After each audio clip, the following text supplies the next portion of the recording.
Rosie McDonald, lucky enough to have Mike Gill from down the shore, who always has some kind of new shot. He's got the bay window in the background again, looking good, and he's got a T-shirt on. But you're a little dark today. Is that just the shore, or is that your computer?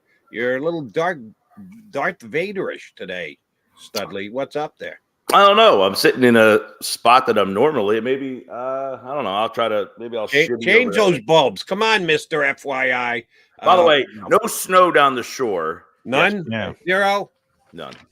Right, No. right. That's good. That's snow. Good. I'm actually on this show, I'm known for T-shirts, but down the shore, I am the king of the quarter zip. So I walked outside a little earlier today, and I have my Mountaineer Athletic Club because I donate money. They sent me these cool shirts. Yeah, it's funny. Wait. Mountaineer Athletic. What is that? Like if you donate money at West Virginia, you get they give you like different. I have a bunch of different polos and pullovers and shirts you get for your donation. Okay. Yeah. You're getting pullovers. You're going pretty heavy with that donation, Mike. Well done. Hey, we're getting worse. The team's getting worse. They're spending too much money on the Mike Gill pullover shirts. Right. Got to get more money into that NIL and pick up the. I do have a radical thought that I think Bob Huggins will be the basketball coach next year. Wow. Huggy going back to West Virginia? He has not had a drink since that night, man. From what I understand, he's lost a ton of weight, has not had a drink. He shows up to a lot of the games. I don't know. They give him that job, he's going to celebrate, and some bad things are going to happen. We'll see. They miss him, man. They miss him. Yeah. I hope you're right. What have we got? Weird screen. What happened, Tone? Where are we? We got a big Jody. We got there he is. We got Gill back. That is 3/4 pullover. All right, Mike Gill, let's get into Eagles football.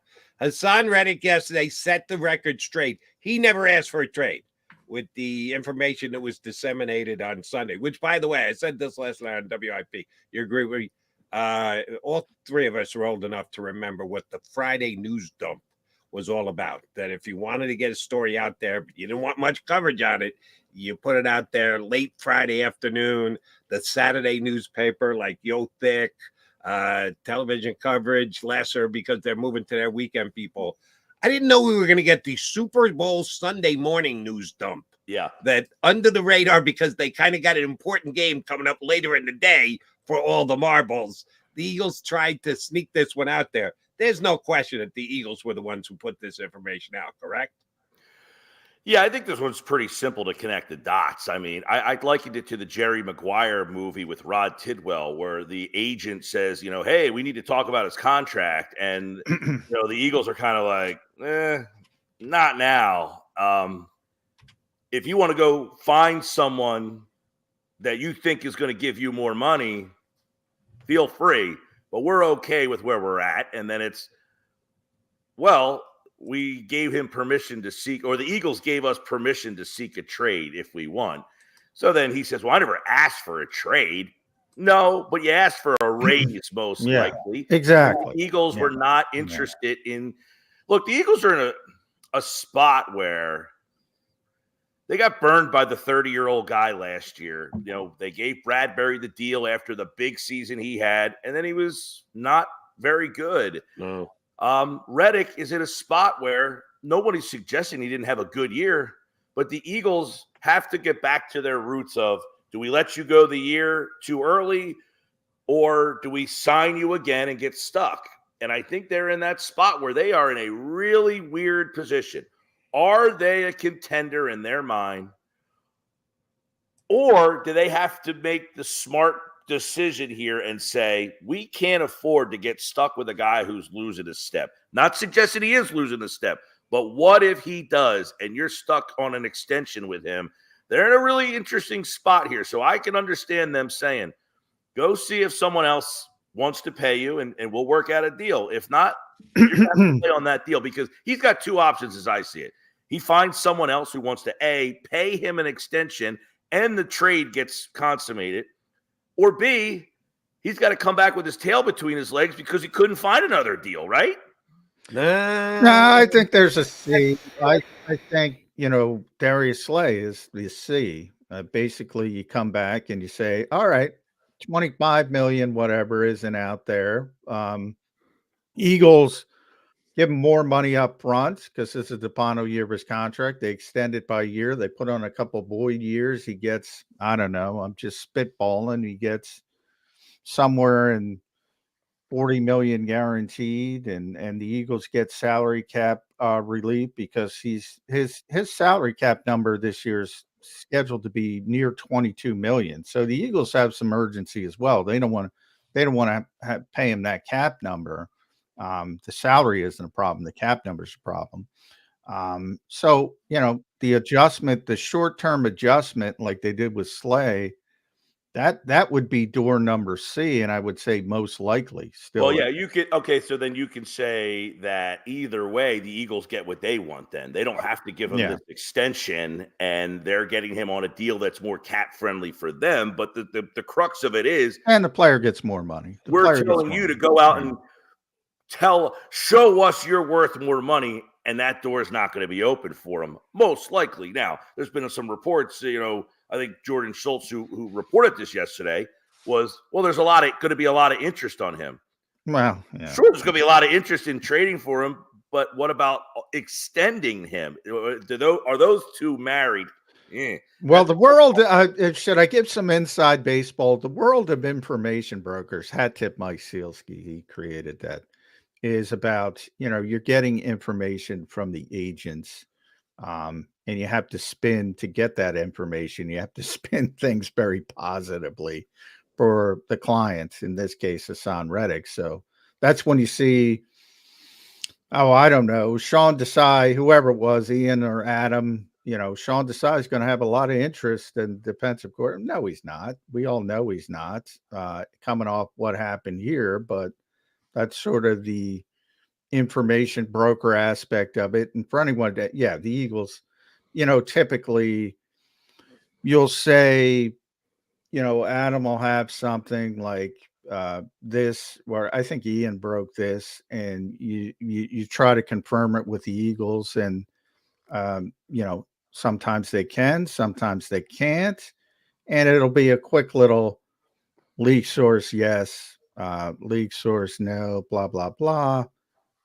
I got a bookload of background on this right away. So it was in the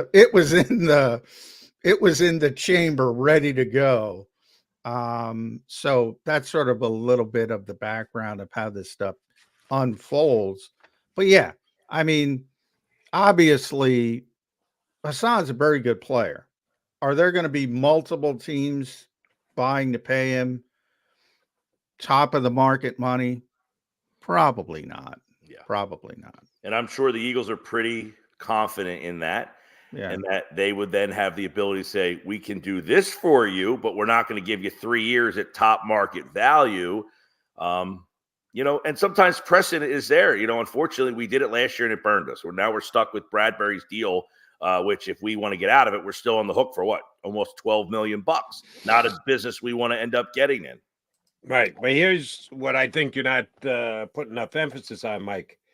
Let's say he goes out and there's a team. I'll create a team for you just for argument's sake. The New York Giants, which I don't really think they're a team, but they know the Eagles are in a position. They know the Eagles would prefer to keep them, get a fair market deal done. So they tell Haason Reddick's agent, we'll give him the $25 million you're looking at. You need 3 years, 25 per, 375. Yeah, if we were to trade for Haason Reddick, we'd be willing to pay him that. So Haason and his agent go back to the Eagles and said, we've gotten a 3-year, $75 million offer. His preference is to stay with the Eagles, but if not, we're ready to move along, and you should be as well. So the Eagles call the Giants, and they would prefer to trade him to someone other than a team in their division. And they go, all right, yeah, we're going to need a second, maybe a little topper on top. And the Giants go, we'll give you a 4. And Howie goes, whoa. I'm not going to trade him to you for a 4. All right, good luck. And they hang up the phone. Now you've got a guy coming back. You described him as tail between his legs. I don't think so. He got the $25 million offer per year. All you have is an annoyed guy, an unhappy guy. coming back to your team. We'll be holding in, as Johnny Mac likes to call it, because it's a great term to describe. Oh, hamstring. I can't practice. That's not good, Mike Gill. It's not a guy coming back with his tail between his legs. A guy coming back with an attitude. In that scenario, yes. I find that to be an unlikely scenario, but it's plausible. Why would you say that is unlikely? If you're the Giants, if you're the general manager of the Giants, why wouldn't you do that to the Eagles? And oh, by the way, we've referenced it a couple times. The Eagles can't afford to have him playing on a $21 million cap number this year. They can't. That's a domino effect thing that will affect their. Well, let me ask this question, and John, maybe you know the answer to this. Can they get an offer in hand before a trade? Can they say, hey, we have a 3-year, $75 million deal from Chicago. They've got a ton of cap space. Can you trade us? That seems to be a little tampery. No, they're giving him permission. You're getting permission to seek the trade, not an extension. Well, that's part of it. Everyone knows they go hand in hand. Yeah, you're negotiating a potential contract. But my point is, yes, you might have the information. If you trade us to Chicago, Chicago's willing. But I'm saying, would you get the information first and say they're willing to give us the extension? Will you trade us there? Absolutely. Or does it have to be the other way around? That's the whole thing is you're negotiating contracts with other teams as well. And, the agent, that's why you do it. So you're saying, in other words, so when can that start then? They can't talk. I mean, I guess he's not a free agent, so he could essentially talk about a new deal. They can talk about anybody can do it any day. Now, if you don't have permission, you can get hammered. You can get caught for tampering. The Eagles have granted him permission to talk to all other teams for a trade, which includes, everyone knows, a contract extension. So that's all inclusive. Nobody's going to get any trouble for making him an offer. Then under your scenario, Jody, the answer would be, well, that trade is not, we're not entertaining a 4th-round pick. So sorry, we're not trading you. Then, yes, you're in a position where you probably have an unhappy camper. But I guess that's where John's scenario comes into play is, why we won't give you an extension. We will give you more money to play in the 2024 season, a la what we did with Darius Slay. Because, remember, the Slay, he was told he could go find a trade. Yeah. And, that never materialized. And they gave him an extra year. So, that's what I'm saying, short term. There was more than just, we'll give you more money. That was a negotiated extension. And it was essentially guaranteed 2 years, because they can't cut him this year. Which I think the Eagles would be open to. Yeah. I think they would be more open to saying, we'll give you the more money up front for this year, and then we'll throw a year on it. I still think that's the most likely scenario, the Slay ending. Now, I'm pretty sure in the audio that we played yesterday on my show from Jordan Schultz, he thought the most likely scenario was that he would likely be traded. Could be completely opinionated, as you said, agent driven, but I don't see that. I just feel like the league is in a spot, unless you have a team like Chicago. To me is interesting. And I don't know what defense they're playing out. Who's the coordinator out there now? Matt Eberflus is, runs the defense. Right. So do they feel that, man, we have the number 1 pick. We're in a position to really, their defense was solid last year. If we just get that one extra player, we have the cap space. Like, let's make the splash, even if we have to make a decision that might be a little, overzealous. We're giving an older guy some money. Like, I don't know how many teams, it feels like the league is kind of getting away from doing that more and more and more. Yeah. I got to tell you, I think the whole thing is about, look, Haason gave them a number, his camp, and the Eagles gave their number, and they're not close. And the Eagles want him to see what his real number is around the league. And I think the Eagles are playing that game of, we feel we have a pretty good handle on the market as a whole, and we'll see if they're right. And they'd be willing to adjust. That's why I think it's going the way it's going.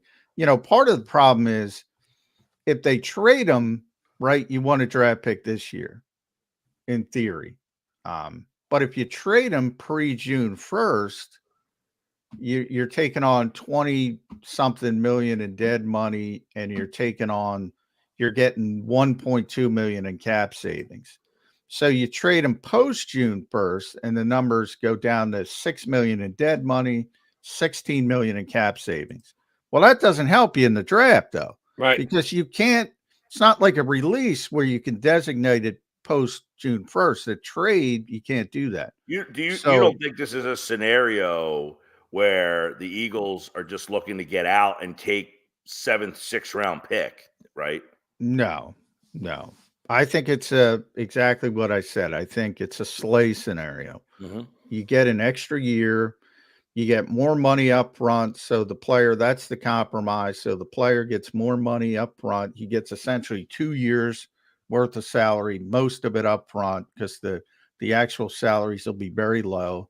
You kick on a couple more Boyd years, and you spread out the cap relief, and you can start building the team in other directions. I think that's the most likely scenario, remains. But unfortunately, to Jody's point, and I said, I don't know if you heard Mike before you came on, I don't think Haasan's that guy. There's certain guys that are going to create troubles, create waves. I don't think Haason Reddick's that guy. So unfortunately for people like that, and by the way, I have tremendous respect for players like that, but they get taken advantage of at times because they know at the end of the day, he's going to come in and play hard. And he did it last year. Yeah. Well, he had a pseudo situation, I guess, this year where people were murmuring about it, whether or not. Yeah, because everybody knew. Everybody knew he outperformed his contract. Everybody knew he was underpaid. I find the interesting part to this all is so he had 16 sacks 2 years ago. Last year he has 11. And of course, this comes out and the fan base is almost like, well, then fine, leave. We'll get rid of you because you weren't as good. Not the case, though. I mean, if they lose a guy like Haason Reddick, where are they replacing that? Now, some have suggested, well, listen, you've got to figure out, all he does is rush the passer. He's not very good against the run, yada, yada, yada. What are you paying a guy who's going to be 30 years old, who had 11 sacks? Pop might be taking a step back, maybe not. I don't know. That's part of it. Guy? That's where I think the Eagles are in a little bit of an interesting spot here, and mainly because of the freshness of the wound of getting beat on one of these deals last year. That's fair, but here's what I would say if I'm Haason Reddick's agent, and it's not that hard to come up with this. He had 11 sacks in 10 games in the middle of the season. Got off to a slow start. Didn't get any sacks in the last 4 games of the season. Well, why? Why did he get off to a slow start? Maybe because he was playing with a club on his hand, that he had a broken finger. I agree. And he had that pass that he couldn't play and handle and push and use his hands the way he usually does. Maybe that's why he didn't get any sack in the first 3 games. Well, he also didn't have any sacks in the last 4 games. Right. Oh, I got the answer to that too, Mr. Roseman. Don't look at us. We didn't push Sean Desai out the building. Your coach did that. Your guy, Patricia, didn't do a real good job of putting my player in a position to make plays, get sacks. I'll tell you what, we think he's damn good, but I don't know anybody on the face of the planet who drops in coverage from the defensive line and still gets a sack. Just doesn't work that way. So you want to know why he didn't get any sacks the last 4 games? Ask Matt Patricia if you still have his number, if you didn't burn the card that had his number on it. Okay, then I'll further the conversation and peel the onion here. If Vic Fangio sat in the room with Howie and Howie says, okay, this guy's asking for more money, is it imperative for your defense that he's here? Is that where you want me to spend my money? What does Vic Fangio say? Well, yeah, that's that. I don't know, but B, I'd whisper in Vic's ear. Vic said, Jody Mack, what do you think? Pay him. You need him. He's your best defensive player. Good luck trying to get pressure without blitzing, without Haason Reddick. Good luck for that one, Vic. Yeah, I'd pay him what he deserves to be paid. Does Vic Fangio say, you know what, divert your dollars to linebacker and safety, and I'll be okay? Well, that's the thing. If you get an Andrew Van Ginkel, who played very well for Vic in Miami last year, if you get him for $8 million, then you can add another linebacker. You can add maybe 2 players. Plus, you get draft capital maybe later. with Haason Reddick. So that's sort of the balls in play. Do you want 3 guys or do you want Haason Reddick? Well, if you have confidence in Vick's evaluation and confidence in being able to scheme up people, maybe you want 3 players. Maybe you want 3 players at those mid-level deals than the splashy deal. But yeah, so it all comes into play. But Vick will be a big part of it. And, he drops linebackers into coverage, edge rushers into coverage more than most people. So that'll drive people. Let me ask you guys a question. Those quote unquote, you just described it, John, mid-level deals, which I think we all understand the kind of player that you're talking about when you make that reference. Who have been those key additions by the Eagles the last couple of years? Those mid-level guys that they've gone out and gotten and plugged in and they've gotten the job done. One of them would be Kaiser White. Yeah. Who they got 1 year out of, and then he became, for their taste, more than a mid-level player, and they decided not to keep him. Instead, they went with guys. Well, the first year, Bradbury, what do you get? 10 million, 9 million, 10 million, I forget the number. He's in that range. And he was very successful the first year. Unfortunately, it was not successful in the second year. You got to hit. You got to hit on these decisions, and that's where the Eagles are on this defense. Because even if they get Haason Reddick back, whatever the contract ends up to be, they got to add a hell of a lot more than Haason Reddick to get this defense back in a championship mode. So they got to add multiple players, and they got to figure out where they come from, and it might come from in-house. Howie's already talking about Nakobe Dean again. Nolan Smith, everybody's writing off. The Eagles aren't writing him off. Who knows? Nolan Smith may understand. I'm sure he got the instructions. Dude, you got to get stronger to play in this league. Right. He might be working out right now. He might have a great off season in the weight room. He might come up as a completely different player.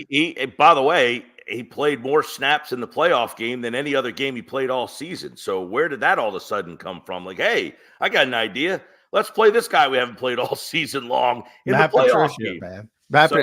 Well, at all-ball linebacker too, occasionally, which was a disaster. But, so you're right though. Like that's why the Reddick thing is so interesting, because they're in a spot where I think if they were in a different kind of position in there of where they were, they might be more inclined to say, okay, we can handle that because we have other pieces, but they have so many pieces. Yeah, they got to change. Kevin Byard, also our best pass rusher in the process of trying to change our entire defense. When you just brought in Vic Fangio, and I would imagine I'm sure you didn't have to sell him all that much. He wanted to come here. No, but part of it was probably, look, Vic, we're going to make sure that we have players for you on defense, unlike what we had last year. Yeah, Kevin Byard, I mean, he's not coming back under his contract, but Vic might want him, and you might work out a restructured deal, and you bring his number down and give him another year. I have no idea what Vic wants, but they have to make all these decisions on the defensive side of the ball. Haason Reddick is just one piece of the puzzle. And even if it works out with him, bang, you got to hit in a bunch of other places to get this defense back up to speed. Yeah, but Byard's got no chance to come back on his contract. No, on his contract. They have to redo that. Yeah. Either he's cut and they move on, or they redo the deal. He's not coming back at the I would assume same with Maddox. Yeah, Maddox might not even be back, to be honest, because they have Isaiah Rodgers, who presumably is going to be reinstated from his gambling suspension. And obviously he's very cheap because of that interest. He has some talent. They might move on from Avonte Maddox because the injuries have been real. And if you can't count him to be on the field, it's tough to move forward. And he's expensive for a nickel corner and all that kind of stuff. They have a ton of decisions to make on the deep, a ton. And it's all got to fit together, and it's all got to turn around. And, if you're going to play this scheme, they got the guy you want running the scheme. So from that standpoint, I would argue they should shift away from the scheme, but that's a moot argument. They're not. So if you're going to play that way, this is the guy to have and get guys up to speed. Speaking of the scheme, we all know the Fangio defense doesn't blitz a lot, unlike the Kansas City Chiefs, who blitzed a lot in the Super Bowl. Well, one of the keys of playing the Fangio defense is having a defensive end, edge rusher, call what you want, who can win one-on-one, get to the quarterback, and make him throw the football, if not sack him. So you're going to take one of the better guys in the league and trade him away. My guess is Vic Fangio's not going to be happy. That he's going to go, whoa. I'm a non-blitz guy. You got to give me a winner on the edge. I need one of the best edge pass rushers in the National Football League, not him playing for someone else and us getting a second-round pick that's going to take us a couple of years to develop. I don't think it's going to go over well for Vic. I think he would not be pleased if that's the route the Eagles end up taking. Yeah, and I would also, you talk about we need to try to get more pieces on this defense. I don't want to have to get a piece for a position that I already have in-house in Reddick. Now, I know Reddick's asking for more money, but I don't want to have to replace him along with all the other problems I have. So I would imagine Fangio is it was suggested, somebody texted into my show the other day that Fangio, doesn't value that position as much. He looks for linebackers and safeties so that, that he might not be fighting for Reddick to stay. I said, well, if his buddy John Gannon has anything to say, hey, I'm sure there's a ringing endorsement there that you can get 16 sacks from this guy if you use him correctly. By the way, Jody, it looked like. By the way, 19 and a half sacks when you add in the playoffs. Yeah, 19 and a half. That's the season. That's why I think Haason should have held in last year more than this year. But we'll see how it shakes out. Before you got to go, Mike, I do want to ask you about Jalen Carter, because Jalen Carter all of a sudden is having a social media feud with John Feliciano, who's, drunk and ripping his own teammates. And they're going back and forth. And Feliciano, he seems to be like one of those old school, crafty offensive linemen that tries to get under people's skin. And he said some untoward things to Jalen Carter. Jalen Carter said some untoward things back. Now, to me, I'm above board. The Eagles not only want to build their defense on the foundation of Jalen Carter, I maintain they have to. And you want some maturity. You want somebody you can count on. What would be your advice to Jalen Carter when it comes to stuff like this? All of this is for all these guys is to, how do you get into a social media firestorm? It's just, I can't understand how through the test of time this happens. You see it, not test of time, over the last 5 years, this happens, and then one guy deletes his account, like nothing happened here. Like, I get it. You're a young guy, you're impulsive at times, but there's got to be a way that these teams can try to get these guys off of doing this stuff. Boy, I don't know, man. Yet these guys grow up with their phones attached. I know. I know. Yeah. But you get to a certain point in life, you don't see, well, I guess the guy in Indianapolis is an outlier, but you don't see the owner of the team out there tweeting up a firestorm of stuff like this owner's an idiot and this guy was out drinking and yada, yada, yada. No. But somehow the players who have this feeling that, like, we should just go out there and air our dirty laundry on a social media platform is just crazy to me. In any walk, I guess, look, what is going to become of it? Probably nothing, right? But it's just an immature look for both guys. Come on. Are you guys for real? Yeah. By the way, we did have Fletcher Cox on at the Super Bowl. Yeah, how was Vegas? We didn't say. Who partied more, Mike Gill or Jason Kelce? Bert Kreischer was the partier. Bert Kreischer. Yeah. And Fletcher, we tried to ask him 6 ways to Sunday whether he was planning on coming back, and he did not budge, man. He would not budge on that answer. So no feeling on that. If somebody said, well, what was his body language like? I said, he was sitting there with a camo hoodie and he was as comfortable as can be. Are you planning on coming back? No, he had no change in his body language, nothing. So we'll see. But Yeah, that's another difficult one because the Eagles, right. remember, the Eagles, they drafted Milton Williams in the 3rd round. They drafted Yeah. Jordan Davis with the 13th pick. They drafted Jalen Carter with the 9th pick. Eventually, you got to jump in the pool, the deep end with those guys. I will say, we asked him about what happened, and I thought it was a pretty powerful answer. He said, like, it saddens him to think about what happened to this team. Like, can't put my finger on it, don't have an answer, and it makes me sad to think about what happened to the team. I thought that was interesting. We also had Britton Covey on, and I know a lot of his comments got some that was unfair to Britton Covey. It was unfair, but we had him on, and he gave very, very insightful, truthful answers to some of the questions. I mean, I thought he was excellent, and we saw him the next day on Radio Row, and he almost felt like, I mean, should I just not talk to people? Like, I felt bad for the guy, but yeah. I don't think anything he said, like the stuff that he said to us was essentially, you know, I asked him, did the terminology change? Were the plays different from last? He said, we ran the same offenses we ran last year, the same names. That's the problem. They ran right. Well, he said,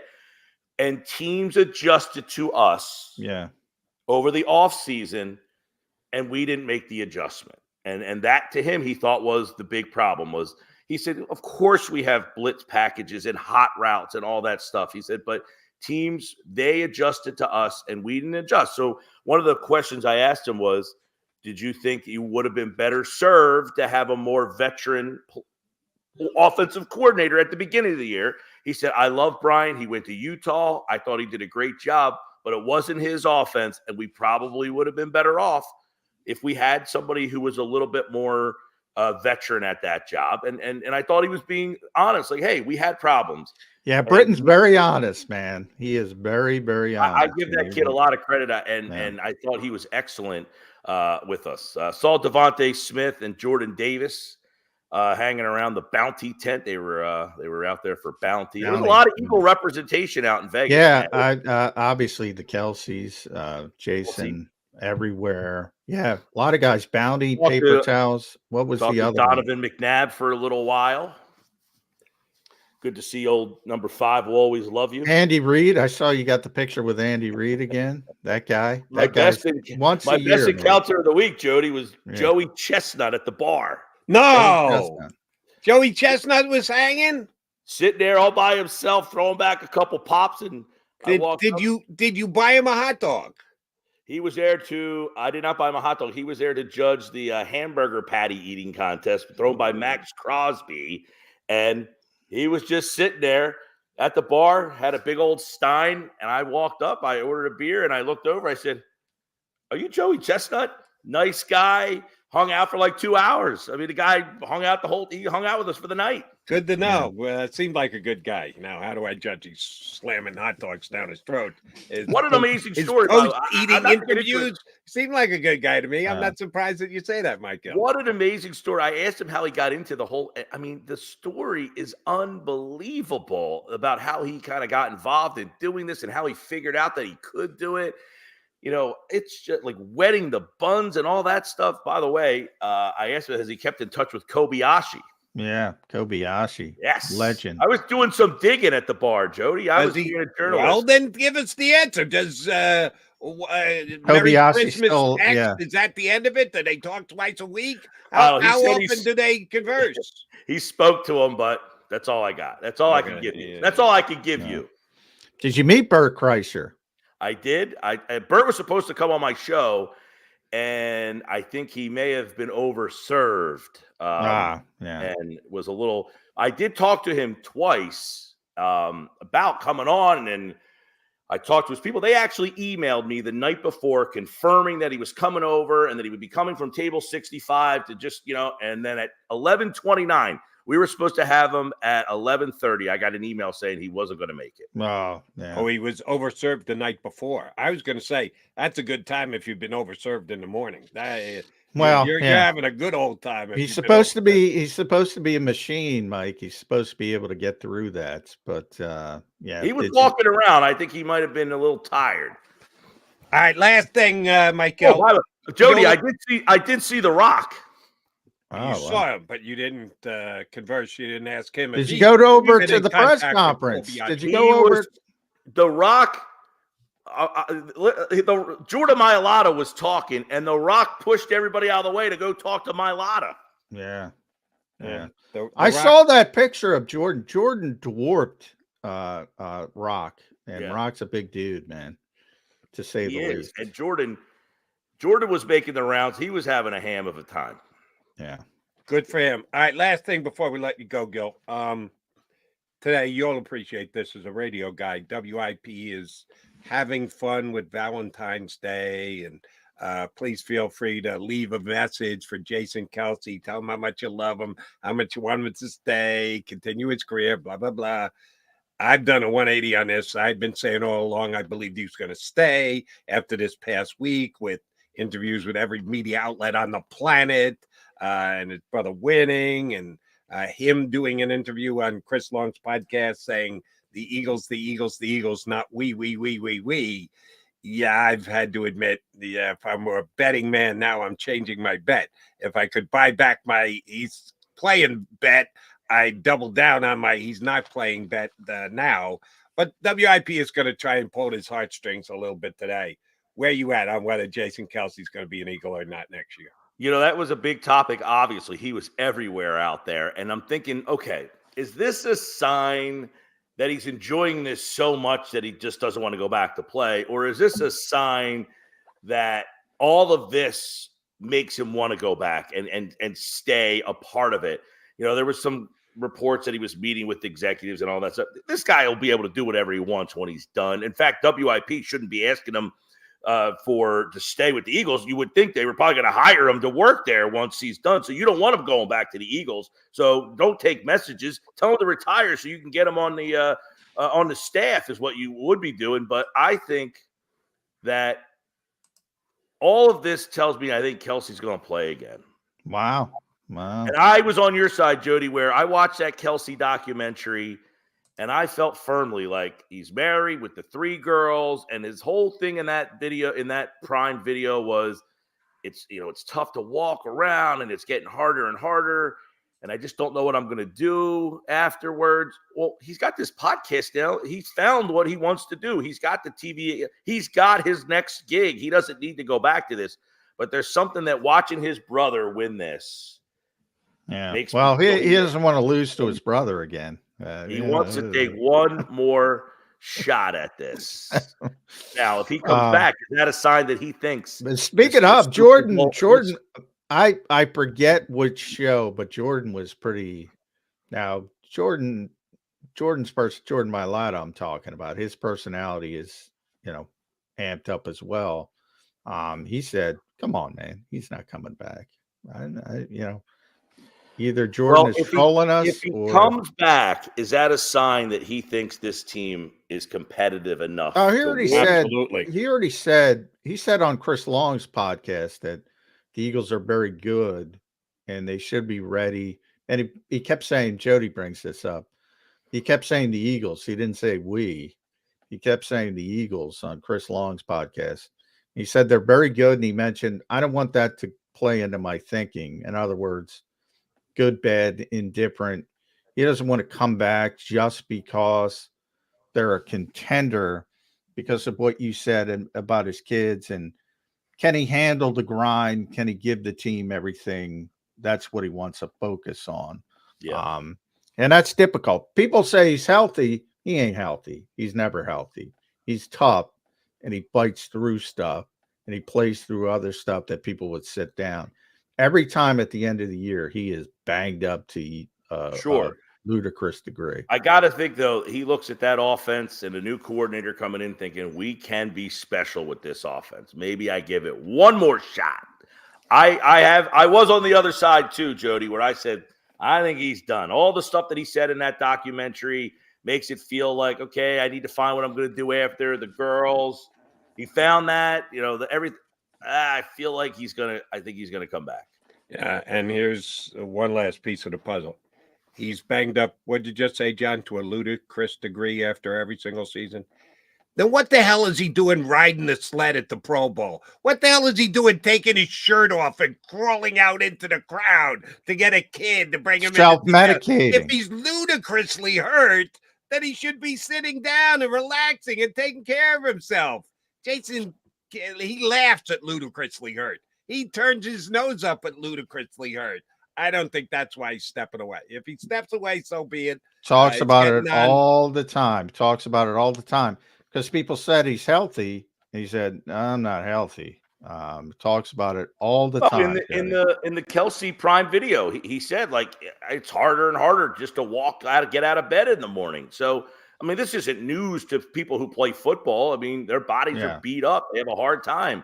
But as you age, that becomes more and more difficult to get out of bed and do things. But I guess some people just don't know anything else, and he has something else. So if he's even thinking about it, that shows you how much he loves playing.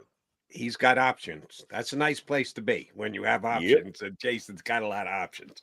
Mr. Gill, always a pleasure. Thank you very much for jumping on. We will talk to you again next week. At Mike Gill Show. You back on this afternoon, 2 to 6, 97.3. Mike Gill Show. I am on 2 to 6.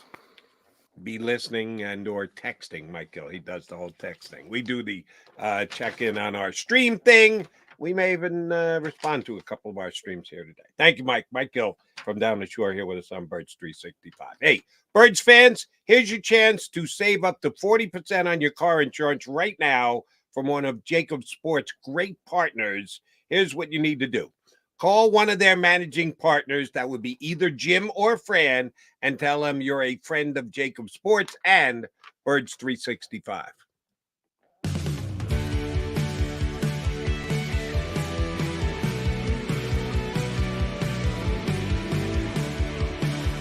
My name is Fran Salerno, and I'm a managing director here at Del Valle Insurance Group. Been in the business for over 36 years, saving people money on their insurance needs. Give us a call. Let us help you custom design an insurance plan that meets both your needs and budget.